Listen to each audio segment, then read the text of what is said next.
నమస్తే,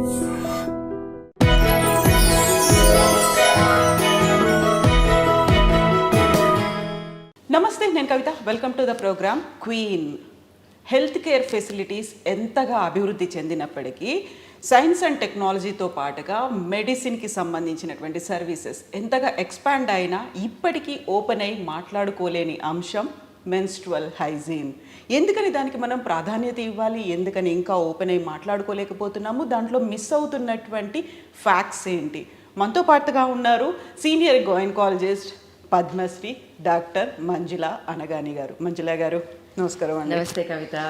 so menstrual hygiene, అంతకుముందు period problems అనో ఇంకోటో ఉండేది. బట్ మెన్స్ట్రువల్ హైజీన్ అనేది ఎందుకు ఇప్పటిదాకా ఒక అవగాహన రాలేదు? దాని గురించి ఎందుకు మాట్లాడుకోవడం ఇప్పటికీ ఒక హెసిటేషన్, ఏదో ఒక బిడియం అనేది ఎందుకు ఇంకా ఉంది? ఐ థింక్ నువ్వు స్టార్టింగ్లో చెప్పిన దాంట్లోనే ఆన్సర్ కూడా ఉంది మా. ఎప్పుడైతే మనం దీనిని మన అన్నం తింటున్నాము లేదా మంచినీళ్ళు తెచ్చిపెట్టండి అంత సాధారణంగా ఫ్రంట్ రూమ్లో కాన్వర్జేషన్లా చేయలేమో అప్పటి వరకు వీటి గురించి మాట్లాడినప్పుడు సొల్యూషన్స్ దొరకవు. సో ఎందుకంటే మనకి ఈ అవగాహన లేకుండా పోతుంది అంటే మాట్లాడితే కదా అవగాహన వచ్చేది. మాట్లాడినప్పుడు ఎలా అవగాహన వస్తుంది? ఏదో పుస్తకాల్లోంచో ఎవరో ఫ్రెండ్స్ చెప్పింది వినో అదే కరెక్ట్ అనుకుంటూ ఉంటాం. So discussions should be there. It should be a front room discussion in the అంటే ఎప్పుడైతే ధైర్యంగా నాకు ఇలాగ ప్రాబ్లం వస్తుంది, పెయిన్ కావచ్చు, బ్లీడింగ్ ఎక్కువ కావచ్చు, చెడు స్మెల్ కావచ్చు, డిశ్చార్జ్ కావచ్చు, వీటి గురించి మనం మాట్లాడగలిగిన రోజు పెద్ద పెద్ద వ్యాధులు, క్యాన్సర్ గురించి మాట్లాడతాం అండ్ హార్ట్ అటాక్ గురించి మాట్లాడతాం, అన్నీ మాట్లాడతాం. Simple thing which can be completely avoided and కంప్లీట్గా మనం ప్రివెంటబుల్ డిసీజెస్ని అవాయిడ్ చేయగలిగేదాన్ని మాట్లాడడం.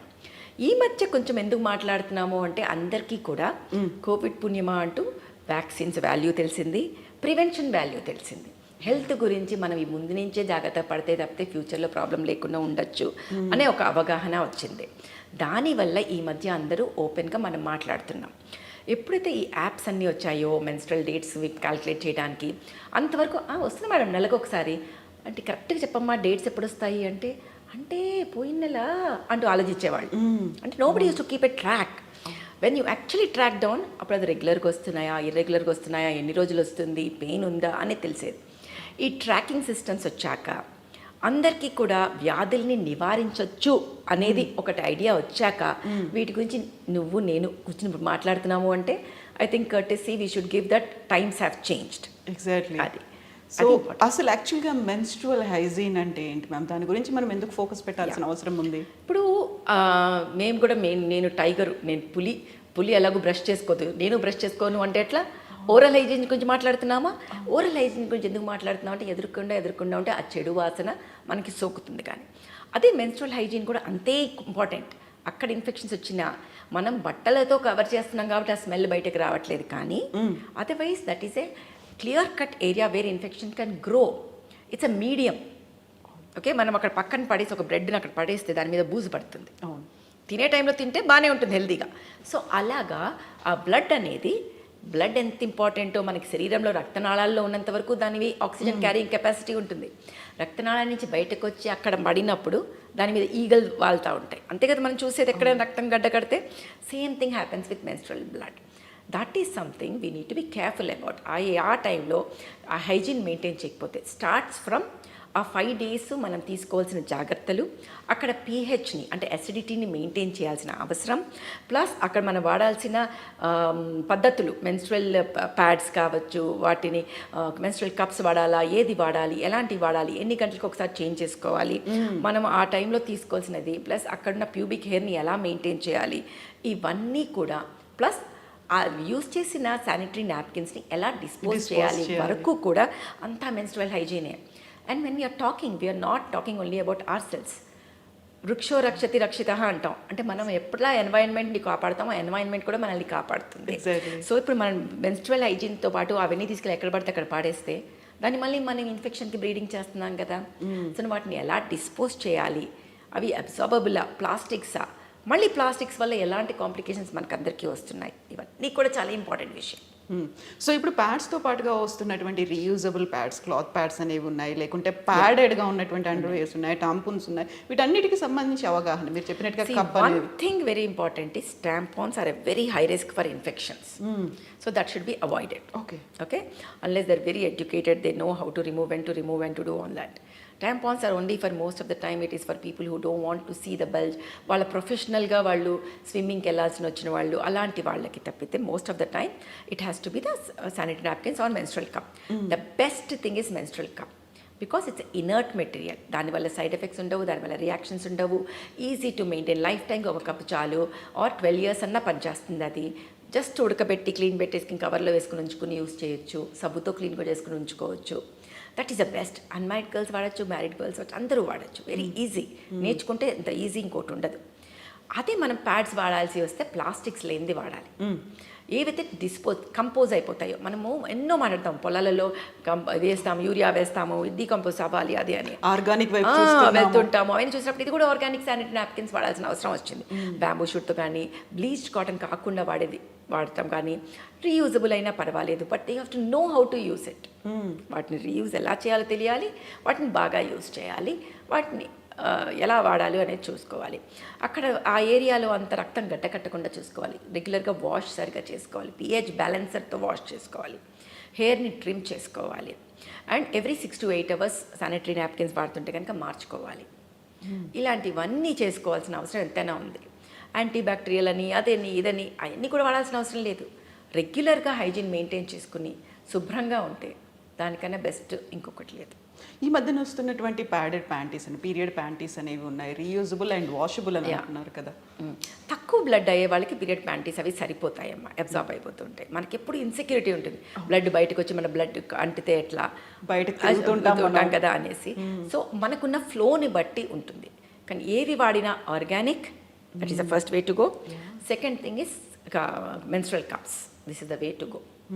సో ఈ మధ్యన వస్తున్నటువంటి ఎక్కువగా వినిపిస్తున్న మాట ఇర్రెగ్యులర్ పీరియడ్, లేకుంటే హెవీ ఫ్లో అనేది చాలా ఎక్కువ వినిపిస్తుంది. ఏ ఏజ్ అనేది కూడా లేకుండానే, గతంలో అయితే మనకి 40+, 50+ అలా ఉండేది. ఎందుకని ఇలా హార్మోనల్ డిఫరెన్సెస్ అనేది? సో ఇందాకే మనం మాట్లాడడం, మనం వృక్షో రక్షతి వక్షతి, అలాగే ఎన్వైర్న్మెంట్ ఈజ్ వెరీ ఇంపార్టెంట్ అమ్మా. ఇప్పుడు మనం వాడే అలవాట్లను బట్టే ఎన్వైర్న్మెంట్ని పొల్యూషన్ చేస్తున్నాం మనం. అంటే మనం వేసే ప్లాస్టిక్స్ నుంచి, మనం తినే ఆహారాల దగ్గర నుంచి అన్నిటిలోనూ డయాక్సిన్స్ అనేది బయటకు వస్తున్నాయి. ఈ డయాక్సిన్స్ ఏం చేస్తుంటాయి? డయాక్సిన్స్ మనకి ఎండోక్రైన్ డిస్రప్టింగ్ కెమికల్స్ని ప్రొడ్యూస్ చేస్తాయి. అంటే మన శరీరంలో ఉన్న ఎండోక్రైన్ గ్రంథులన్నింటినీ స్పాయిల్ చేస్తాయి. సో ఒట్టి హార్మోనల్ ఇంబ్యాలెన్సెసే కాదు మనం చూస్తోంది, థైరాయిడ్ ఎక్కువ చూడటం, క్యాన్సర్స్ ఎక్కువ చూడటం, డయాబెటీస్ ఎక్కువ చూడటం, ఇవన్నీ కూడా మనం ఎక్కువ చూస్తున్నాం. ఎందుకని అంటే ఇది శరీరంలో ఉన్న హార్మోన్స్ అన్నిటినీ అవకతవకలు చేసేసి దానివల్ల ఈ PCOS అనే డిసీజ్ ఎక్కువైపోవటం, అండం నుంచి అండాశయం నుంచి అండం విడుదల కాకపోవటం, ఇన్ఫర్టిలిటీ ఎక్కువ చూడటం, ఎండోమెట్రియోసిస్ అనే వ్యాధిని ఎక్కువ చూడటం, అండ్ ఫైబ్రాయిడ్స్ ఎక్కువ చూడటం, ఇవన్నీ ఎక్కువ చూస్తున్నాం. ఇందాక మనం మాట్లాడినట్టుగా మెన్స్ట్రువల్ ప్యాడ్స్ని, ప్లాస్టిక్స్ ఉన్న ప్యాడ్స్ని వాడితే ఆ ప్యాడ్స్ నుంచి కూడా ప్లాస్టిక్స్ ఉంటే ఈ ఎండోక్రైన్ డిస్రప్టింగ్ కెమికల్స్ రిలీజ్ అవుతాయి. ఎక్కడ అబ్జార్బ్ అవుతాయి? గర్భాశయానికి దగ్గరలో ఉన్నాయి కాబట్టి అక్కడ అబ్జార్బ్ అవుతాయి. సో గర్భాశయానికి సంబంధించిన ఈ హార్మోన్స్ అవకతవకలు, endometriosis, fibroids plus endometrial cancers కూడా ఎక్కువ అవుతాయి.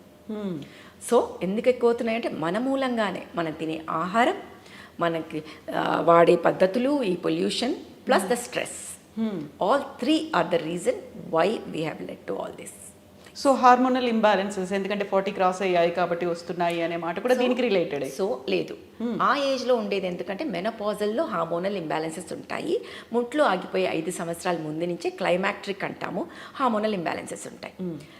అండ్ మెనార్కియల్ టైంలో, అంటే ముట్లు వచ్చే టైంలో కూడా కొంచెం హార్మోనల్ ఇంబ్యాలెన్సెస్ ఉంటాయి. ఈ 2 టైమ్స్ సాధారణంగా ఉండేవి. ఇప్పుడు టైం, ఇందాక మనం మాట్లాడుకున్నాం, టైం లేదు, ఏం లేదు, ఎవరికి వస్తున్నాయి, ఇది అన్ని ఏజ్లో వస్తున్నాయి అంటే that is because of pollution. So గతంలో మేము ఊరికే విపరీతమైనటువంటి పెయిన్ వస్తుంది, పీరియడ్ టైంలో వచ్చేటువంటి పెయిన్ కోసం పెయిన్ కిల్లర్స్ వాడేవాళ్ళు, మెఫ్తాల్ అనేది టాబ్లెట్ అనేది వాడేవాళ్ళు. ఈ మధ్య దాని గురించి పెద్ద డిస్కషన్, అది మానేయాలి అంతా హైప్ అమ్మ. క్రోసిన్ వేసుకుంటే లివర్ ఫెయిలియర్ కూడా వస్తుంది, అలా అని వాడదు కదా. ఎవరికి ఎలర్జీ ఉంటే అది వేరే. బట్ మెఫ్టాల్ అని కాదు, కానీ పెయిన్ అని ఎందుకు వస్తుందని చూసుకుంటే దాన్ని బట్టి ట్రీట్మెంట్ చేయాలి. పెయిన్లో 2 టైప్స్ ఉంటాయి, 2 అంటే పెద్దగా వేస్తే. ఒకటి స్పాస్మాటిక్ డిస్మెనోరియా, ఇంకోటి కంజెస్టివ్ డిస్మెనోరియా.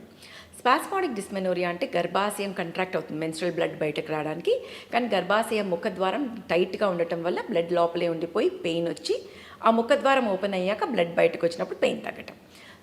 దీనికోసం యాంటీస్పాస్మాటిక్స్ ఇచ్చేవాళ్ళ. ఓకే, అది మెఫ్టాల్ స్పాజ్ లాంటివి. సో మెఫ్టాల్ స్పాజే వాడాలని లేదు, బుస్కోపాన్, బుస్కోకాస్ చాలా ఉంటాయి. యాంటీస్పాస్మాటిక్స్ వాడితే తగ్గిపోతుంది. వీళ్ళలో 90% మందికి పెళ్ళయ్యాక తగ్గుతుంది, ఎందుకంటే దాంట్లో ప్రోస్టాగ్లాండిన్ ఇన్హిబిటర్ ఉంటాయి కాబట్టి. కొంతమందికి డెలివరీ తర్వాత తగ్గుతుంది. ఇది the way you have to do. Next thing what is very important is congestive dysmenorrhoea. అంటే అదంతా లోపల ఒక వ్యాధుల వల్ల అలా పెయిన్ వస్తుంది. ఏ కండిషన్లో వస్తుంది? Endometriosis, adenomyosis, fibroids, PID infections, adhesions, ఇలా కొన్ని కండిషన్స్లో ఇలా మనం చూస్తుంటాం అనమాట. సో ఇలాంటప్పుడు ఆ వ్యాధిని తీసి తప్పితే పెయిన్ తగ్గదు. సో ఇలాంటి వాళ్ళలో ఏమవుతుందంటే పీరియడ్ వచ్చి 4-5 రోజుల ముందు నుంచే పెయిన్ వచ్చి త్రూ అవుట్ పీరియడ్స్ పెయిన్ వచ్చి దాని తర్వాత ఆ పీరియడ్ అయ్యాక కూడా పెయిన్ ఉంటుంది అనమాట. దీన్ని కంజెస్టివ్ డిస్మెనోరియా అంటాం. అప్పుడు డాక్టర్ని కన్సల్ట్ చేయాలి. స్పాస్మాటిక్ డిస్మెనోరియా అయితే మాత్రం మందులు ఇచ్చినప్పుడు ఆ స్పాజం తగ్గినప్పుడు తగ్గిపోతుంది. అది. సో మ్యామ్, ఇప్పుడు టీనేజర్స్ గురించి, లేకుంటే అది ఫస్ట్ పీరియడ్ అయింది అనుకున్నప్పుడు ఎలా వాళ్ళని డీల్ చేయాల్సిన అవసరం ఉంటుంది? వెరీ వెరీ డిఫికల్ట్, బికాస్ టీనేజ్లో వాళ్ళ పేరెంట్స్ మాట అసలు వినరు. ఎందుకంటే వాళ్ళకి they know everything, they know from their friends, from Google అనుకుంటారు. సో మనం డీల్ చేయడం గురించి ఆలోచించకూడదు పిల్లల్ని. బెస్ట్ ఎవరి పని వాళ్ళని చేయనియాలి. గైనకాలజిస్ట్ దగ్గర తీసుకెళ్ళాలి, whom they trust. Gynaecologist will develop a rapport with the girl. Then the horse's mouth నుంచి వచ్చేవి పిల్లలు వింటారు. అప్పుడు చెప్తాం, అదమ్మా ఇది ఇట్లా పీరియడ్స్ ఇలా ఉంటాయి, నువ్వు ఇలా వాడాలి, ఇలా మెన్స్ట్రల్ హైజీన్ ఉంటుంది, ఇలా డస్ట్బిన్లో ఇలా వేయాలి, కవర్లో వేసి వేయాలి, ప్లస్ ఎవ్రీ 6 hours తీయాలి, plus these are things you will understand. And you have to look at vaccine now, cancer prevention vaccine. Plus you also have to look at what you want to do next. అంటే pregnancy కూడా వచ్చే అవకాశాలు ఉంటాయి అనేది కూడా డైరెక్ట్గా మాట్లాడాలి ఆ ఏజ్లో. ఎందుకంటే వాళ్ళకి తెలీదు. They come with infections, they come with pregnancy, unwanted pregnancies, because they don't understand the preventive aspects. So as a gynaecologist matter of ఫ్యాక్ట్గా చెప్పాల్సిన అవసరం మా మీద ఉంటుంది. So I think dealing is the today's generation is with truth and facts. పాత రోజుల్లో లాగా చెట్టు మీద పిల్లలు పుట్టారు మేము తీసుకొచ్చాము అట్లా కథలు చెప్పాల్సిన అవసరం లేదు. ఇప్పుడు పిల్లలు very intelligent. Tell them the truth, then they are ready to accept it. And that మీరు పేరెంట్గా చెప్పడానికి బిడియపడ్డా, లేక ఆర్గ్యుమెంట్స్ వస్తాయి అనుకున్నా, సుపీరియారిటీ లాగా అనిపించింది అనుకున్నా, గైనకాలజిస్ట్ దగ్గర తీసుకెళ్ళండి. సో అక్కడ మళ్ళీ హెసిటేషన్ అనేది ఉంటుంది. కాబట్టి take her to the gynaecologist, they will tell. Then next generation that way is good మా. This generation is vocal, they talk, they discuss. So I think there are positives about the next generation, we should accept that. Exactly ma'am. ఇప్పుడు మనం ఇన్ని ages గురించి ఇన్ని రకాలుగా మాట్లాడుకుంటున్నప్పుడు early ఏజ్లో చాలా young ఏజ్లోనే వస్తుంది, 10-11 years. ఆ పిల్లలకు కూడా చెప్పాలి అంటే ఫస్ట్ దేని మీద ఫోకస్ పెట్టాలి అనేది కూడా అర్థం కాదు. మేము యాజ్ సచ్ ఏం చేస్తామంటే we try to do this awareness classes for 5th class నుంచి 10th class వరకు. We do it in the schools, వాటిలో చేస్తామన్నమాట. సో వాళ్ళు ఫస్ట్ అలా తెలుసుకుని తర్వాత వెళ్ళి వాళ్ళ పేరెంట్స్తో మాట్లాడేది, ఎందుకంటే పేరెంట్స్ ఎక్కువ మాట్లాడారు వాళ్ళకి అప్పుడు. సో మేమే అవేర్నెస్ క్లాసెస్ చేస్తూ ఉంటాం స్కూళ్ళల్లో పోయి. So I think that is the way to do go forward అంతే. ఎందుకంటే పేరెంట్స్ ఇంకా కూడా 5th class ఇంకా చిన్నపిల్ల, అదే ఇంకా చిన్నపిల్లండి. ఈ రోజుల్లో ఎవరు 5th class and 10 years is not kids anymore. We need to accept that and we should treat them as an adult. ఒక పక్కన వాళ్ళని నువ్వు పెద్ద పిల్ల అయ్యావు ఎందుకు జంప్ చేస్తున్నావు అంటాం, మళ్ళీ అవసరం వచ్చినప్పుడు నువ్వు చిన్నపిల్లవి కూర్చో అంటున్నాం. మనం ముందు అర్థం చేసుకోవాలి, వాళ్ళు పెద్ద పిల్లలే చిన్నపిల్లలా డిసైడ్ చేయండి మీరు. అండ్ వాళ్ళని ఎలా ట్రీట్ చేయాలో అలా ట్రీట్ చేయండి. Respect them, give the respect to the child, she is no longer a child. And facts and truth చెప్పాలి పిల్లలకి ఎప్పుడు. And they are very intelligent. So ఇప్పుడు మెన్స్ట్రువల్ హైజీన్ అనే ఒక అంశం ఉంది, దాని గురించి ఓపెన్ అయ్యి మాట్లాడుకోవాలి. అసలు ఇప్పటిదాకా అవగాహన అనేది రాలేదు, వచ్చింది అనుకుంటున్నారా? What do you think? మీ ఉన్న increasing, it is improving, especially in metros and all, it is improving. ఊర్లలో పరిస్థితి ఇంకా అంత గొప్పగా అయితే లేదు, but I think time will come when they will also start talking about it. The day will come when, ఇప్పుడు కూడా brothers are going and getting for that and all start అయినాయి. So it's a very good welcome thing.